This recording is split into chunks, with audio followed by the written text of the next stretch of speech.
Hi everyone, I've been meaning to make a video for those who are doing homeschool for the first time, and I don't mean homeschool from your child doing virtual with their actual teachers that they were with from their last school during the COVID. I'm talking about actual homeschool because I know a lot of people have asked me, a number of people at least have asked me questions, and it's just easier for me just to do a video. So this I'm giving you the New York laws, but obviously in America the laws are probably the same for the most part for homeschool. Please bear with me if the video's long, but it is necessary information that you need. So obviously if you can't stay and listen to the whole thing, just take your time and come back and listen. Okay, so in New York and obviously other places, you have to inform your state that you are going to be homeschooling. So the first thing you have to do is something called notice of intent to commence homeschool instruction. Basically, this is very simple. You're just filling out that you intend to homeschool your child or children, okay? To get this particular form, I got it from a company called Homeschool Legal Defense Association. I would love to show you one of their brochures, and give me a second, let me go get it. Okay, it's the short name is HSLDA. Basically, this is a very important organization. Basically, they protect your right as a parent to homeschool your child. So when I say that, that can bring up some concerns, right? Because the reality is that when homeschooling started, if I'm not mistaken, many moons ago, it started with Christian parents, and it's because they didn't like what their children were being taught. So, of course, the government tries to get involved sometimes, and I don't say that for you to be concerned, but there are cases here and there, and I don't know all the reasons. Maybe the government feels like the parent isn't submitting certain paperwork. I believe I read somewhere, I think someone had passed away, a parent or both parents, and the legal guardians who were the grandparents, they had to deal with some legal battles, you know. So what this company does, which is so important, they fight for your right. And I joined this membership, and I only pay $11 a month. It's around the country. This is for America, right? So highly tell you to get involved with this, because even if you don't need their services one day, you're helping others by paying the $11 a month. And so also with their organization, you get this, but there's a ton of information online. And by becoming a member with them, I was able to get their actual form for the letter of intent. I don't know personally if you're not a member of this, if you just make up your own form. You just Google, how do I get a letter of intent, you know, for New York or whatever state. But I like using this stuff because it shows that when I send in my stuff to Department of Education, they know that, oh, this girl has some people backing her, okay? Uh-oh, someone's trying to call me. I can't talk. So I think I'm still rolling, right? Yeah, I am. Okay. So, all of that. The next thing, okay, with this, don't get confused with the language that you see online and other places, because it talks about when you intend to homeschool, you have 14 days, and that's what confused me when we started in 2019. I thought, oh my gosh, we missed the deadline because I didn't decide to homeschool till late August or something like that. It does not mean that I got clarification. It just means whenever you decide to homeschool. So if you decide October 1st you want to homeschool, and even if your child is not in school all that time before then, that's okay. It's just saying October 1st is when you decided. Well, 14 days from October 1st, they're asking that you send this, okay? Hold on, my niece is going to ask me a question. The water hose is broken, they say. It better not be broken, okay? So anyway, let me get back to what I was saying. Okay, so you just need to, in 14 days, send this in. And I'm going to give the link where you send it in. I do emails. The Department of Education has a separate department for homeschooling. So they gave specific emails to send these things. So that's all it says. My children's names, And oh, you know what? Also, when I first started homeschooling, first it was just Jeremiah and Carolina, and I sent this in, and then they sent me back Metro cards, which was awesome. But they also sent a letter that gave them, tagged them to a number, an ID number, an OSIS number. And at first, I didn't think anything of it. Well, maybe a little bit, because I don't like. I'm just not one for anybody to be tracking me. So I ended up speaking to a homeschool parent, and then I called the HSLDA, and they said, no, you don't need that number. That number is basically for children who have been in public schools, because I didn't know this. My children have never been in public school, so I wouldn't know this, that public school children get an ID number. So I immediately contacted them and said, my children have never been in public school. Please remove that number. I just don't trust folks. Anyhow, that's that, right? Next thing. After you send that in, I don't know the time limit. I don't know if you wait for them to respond to you, because they're going to say yes. They can't stop you from homeschooling your children. But I think I waited because I was a newbie. I didn't know what to do. The next thing I got from HSLDA is called an individualized home instruction plan. The shortening word for that is IHIP, okay? So unlike the letter of intent, in this you just put all your children on one form, paper. This one, each child has to have their own. And it basically, what you're doing is just summarizing, and I mean summarizing, what subjects your children are doing, and just a short summary of like what that course may entail. And you may not know a lot. Someone also, believe me, I got a lot of information. They said you do not need to go deep on this. You don't need to give your life story. Oh, we're going to be doing Algebra 101. We're going to do it for 10 minutes and 15, 20 minutes. No, none of that. Just summarize. Also, it asks to list the quarters. You have 4 quarters you need to place when you're going to submit the next form, which is the quarterly report.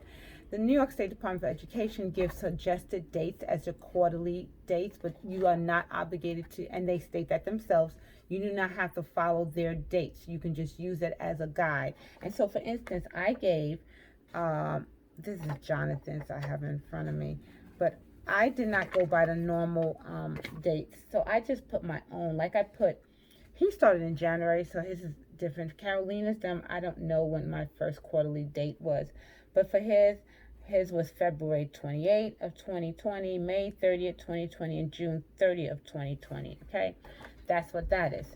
They just need to know what's your instructions, what's your plans. And as you know, every child is supposed to have four core subjects: math, science, English, social studies, history, basically, okay? That's that. Then, like I just spoke about, the quarterlies. So the dates that you put down, so let's say your first quarterly is December 30th. So December 30th, you want to send in your first quarterly on each child. You just want to list the subjects they took. Once again, summarize something short of the description of their work and what's their grade. And I'll get into grading afterwards. And you just follow those. I have not been on time with these, okay? But the important thing is why they want these, because think about it. You've heard stories in the past. I'm just going to the extreme right now, where a child was locked up in a crazy parent's home and they were not being educated. It is the law that your child is to be educated. That's it. That's what this is about. This is about protecting that the child is being educated. I will put in the links of the emails to send these to. Like I said again, if you don't join HSLDA, which you should, you have to find out where do you get your own letter of intent and your IHIP and your quarterly reports, okay? And they're very simple. I'm keeping a list of things, okay? Another thing to join if you're in New York, and other states, check if you have something there, something called the New York CHEA, and it is NYCHEA. I believe it means the New York City Homeschooling Education Association. That's what sounds good to me. I like them because what they are, it's a membership as well. I spend $40 a year. Host of information as well, but it's centered in New York. They're not legal, unlike HSLDA. That's separate. You need them. This is just optional, but I like it because I go in there. I was able to call them also for information. They gave me good information. They also list a whole bunch of resources. For instance, some of the resources. This will get into co-ops. Um, let's get into co-ops afterwards. Just information as I talk the stuff. This place in the TRIA has that as well. Okay, mindset. I'm going fast because I'm trying to keep this short. Mindset on homeschooling. One of the things I've been told, take the mindset, the regular mindset of education out of your head. Get out of the 4 brick walls, because you now have the opportunity to teach your child differently. You now have the opportunity to let them explore the world differently, even if it's just in their home because you work 9 to 5. But it can still be a whole lot more different and creative than if they're in a regular school, if you put your mind to it and make it creative for them. Okay? So with that being said, there are different ways for your child to be homeschooled. The main way, or the original way, which is still around obviously to this day, it's not my cup of tea because I just don't have the patience or time. And many of you have figured that out for yourselves during this coronavirus quarantine. Basically, it's where you are the teacher. You get the materials to teach your child, wherever you want to get them, from a bookstore, or you join a homeschool program, which is what I joined. This is the great thing about homeschool programs. If you haven't already done it, there are a host of different programs. Basically, homeschool programs are basically like choosing different schools. There's a host of different schools you can send your child to outside, right? Same thing with homeschool programs. The difference is that within a homeschool program, they have different options that you can choose from. You can choose the traditional that I just spoke about, where you're the teacher. So you would choose that program. They will send you the materials, the books, and you sit there and teach your child every day as if you were the teacher, okay? Not my cup of tea.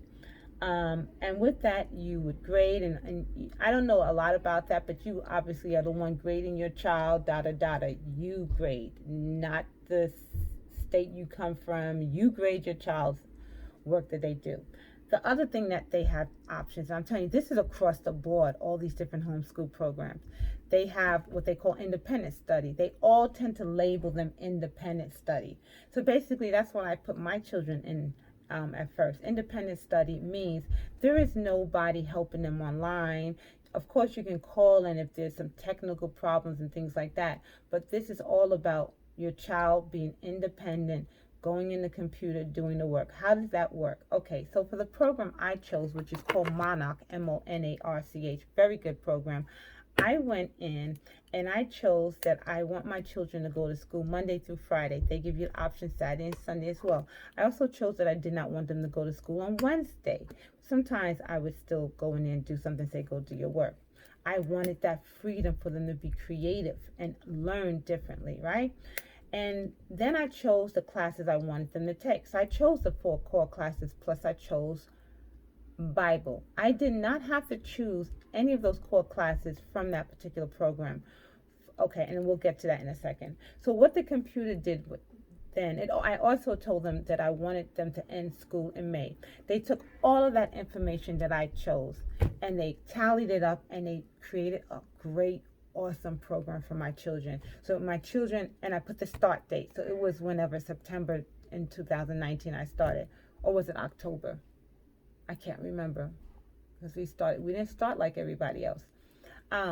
So I chose that, and so it went in and said, okay, on this particular day when they start school, it laid out all their classes, what they were doing for that day, for that week, and so on. So for example, science, if it was, I'm just going to make something up, Science 1. They couldn't go on to Science 2 or 3 until Science 1 was done. The computer blocks them from doing that. And everything they do is like doing homework. So they don't get separate homework. What they're doing is homework and schoolwork combined, which I love, because you could get a lot, you can learn a lot more if you're not pressured to have this homework done by the next day or So I'm trying to keep on track. So also, I was able to put down that if my children went below a C, I needed to be notified. I would get an email that my child went below such and such, if that was the case. Then the computer grades their work.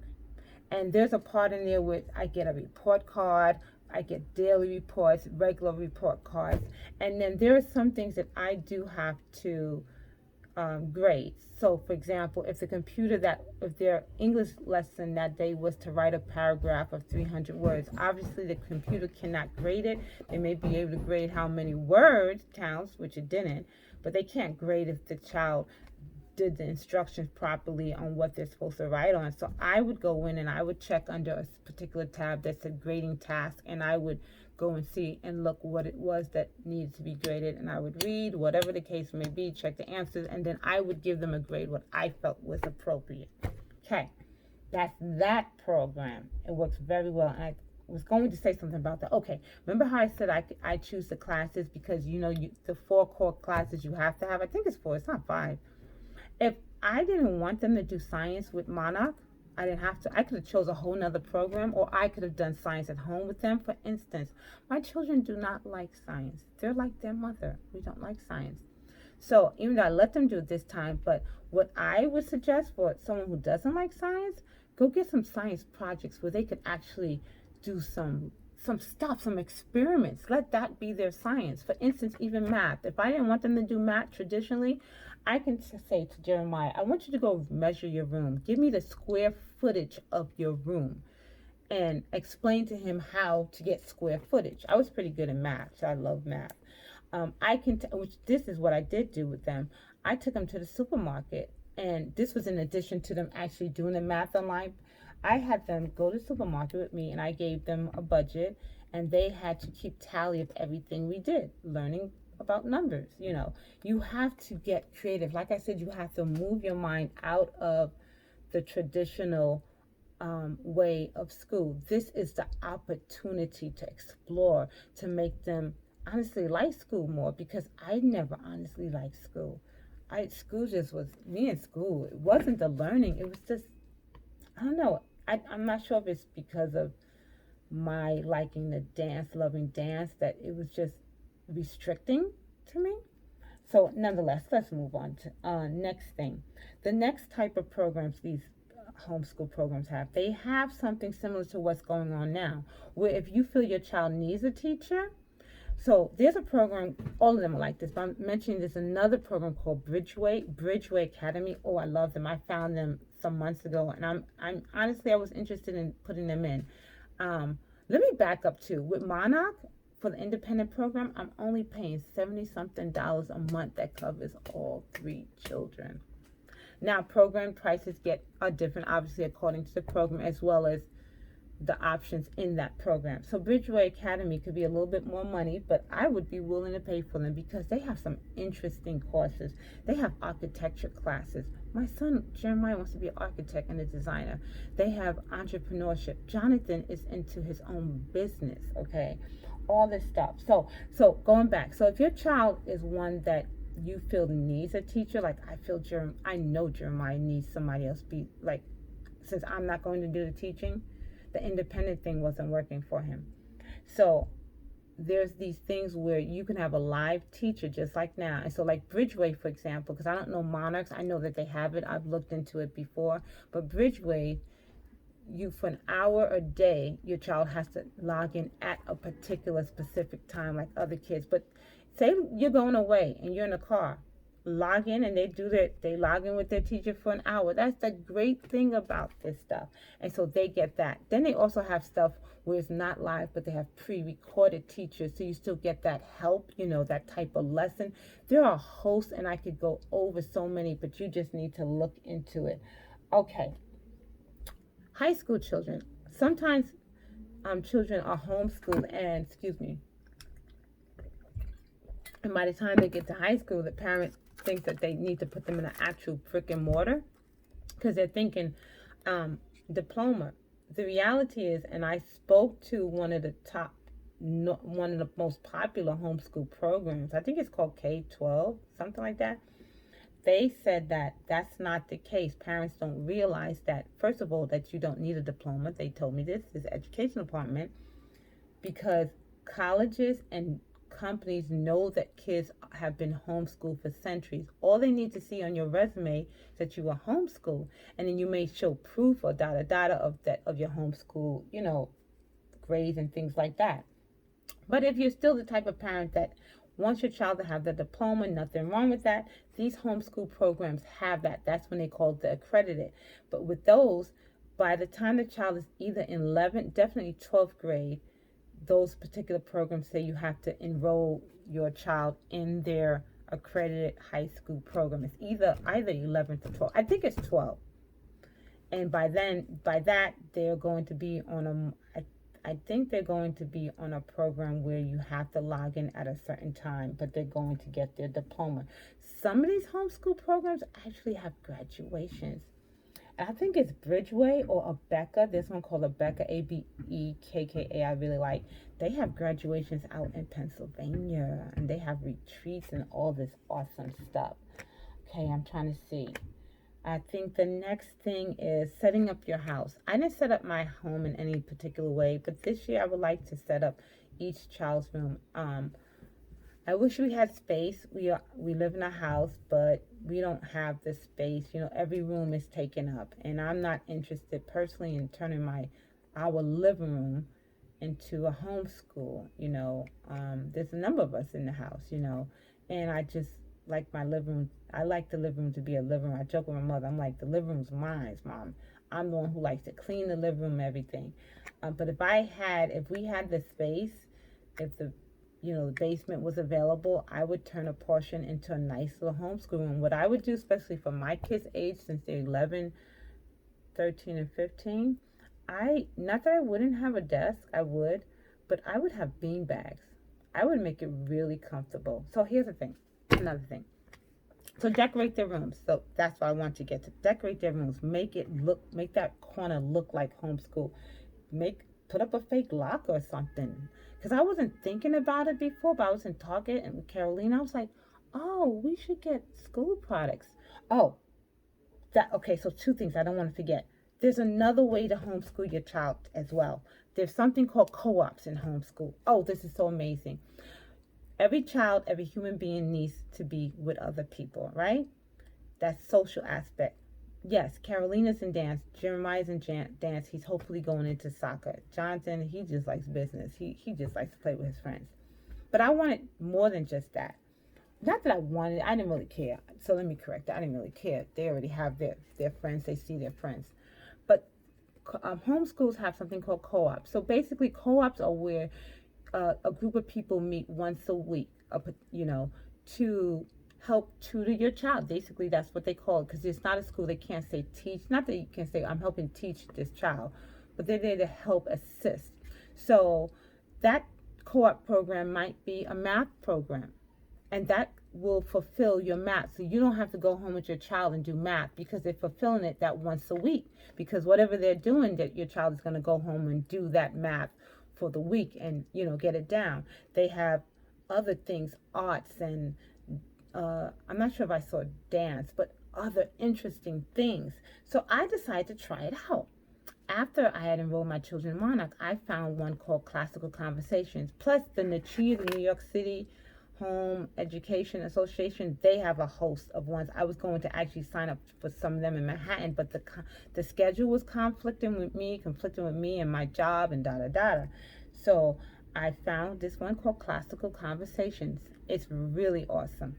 And I chose the one in Yonkers location. They have one in 125th Street, but now the Yonkers is moving to Mount Vernon. So they meet every Monday, and it's from the little ones to the older ones. They have them separated in their particular age groups and things like that. So when Carolina first started, because I started her first, Jeremiah, I didn't start with him yet. And the way that they cover the core subjects is so interesting. They have books and everything. It's not about computers. It's hands-on. And when I hear people talking, I get nosy, like I'm looking outside. I'm one of those neighbors. But it is so interesting. Carolina loves it. She says it's more interesting than when she was in regular school, because they really do something different. And so after having her in it, I realized one of her classmates, because we went to their house for a function, and I was asking her, well, what do you guys do extra for homeschooling? Because I'm thinking that you have to do all this extra, being that I was a newbie. She was like, no, we just do classical conversations. They also took up special programs from Columbia University, which Carolina ended up doing a girls' science day last year. And all that you put on your reports, this is what I'm doing with my child, you know. But Carolina was like, classical conversation covers everything. And because of that, I was able to remove everything from the monarch. She didn't need all of that. It was an overkill. So she goes there on Mondays, and whatever work they cover, she gets it done during that whole week until they meet again on Monday. It was perfect. The only thing I kept was math, because they didn't do enough math or something like that. But I absolutely love the co-ops. And honestly, if I had the timing, like if I saw another co-op in Manhattan that wasn't covering any of those, but something very interesting, I would sign them up. So that's that. And I hope I've answered questions. I will put the links in for the email addresses and to send stuff. And God bless you guys. Make it a fun year for your children. Even if your children are on Zoom with their regular schools, do something to make it interesting. And my last thing, my son's doctor, she's an older woman now, but she said her mother homeschooled she and her siblings. And she said one day her mother packed them, all three of them, up in the car. And for 10 days they went traveling in Pennsylvania. And they visited the sites that's in the history books. She said that she and her siblings had a newfound love or appreciation for history because their mother made it interesting. They weren't rich, and a lot of times she said they slept in truck stops, and they sometimes stayed in a hotel. But that left an impression on me. So last year when we went camping, I was saying that this year, though I didn't do it with everything, I lost my job and all that stuff. So, you know, it just puts a little hold back on stuff. I was planning on for the whole month of September, or I was even thinking September, because I would even do October. I was thinking just go out to a campsite and we would stay there for a month and do school there and try to take away the electronics. So that's my heart's desire. Like, I've taken them on trips in Manhattan, but my desire is really to be different.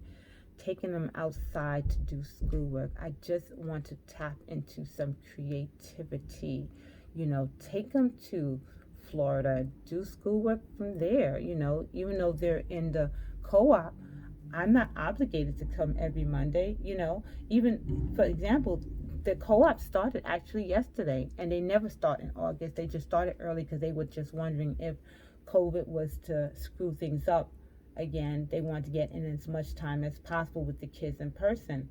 But I had let them know my kids wouldn't be starting yesterday because it's still August, and I want my children to enjoy their summer. I'm very big on that.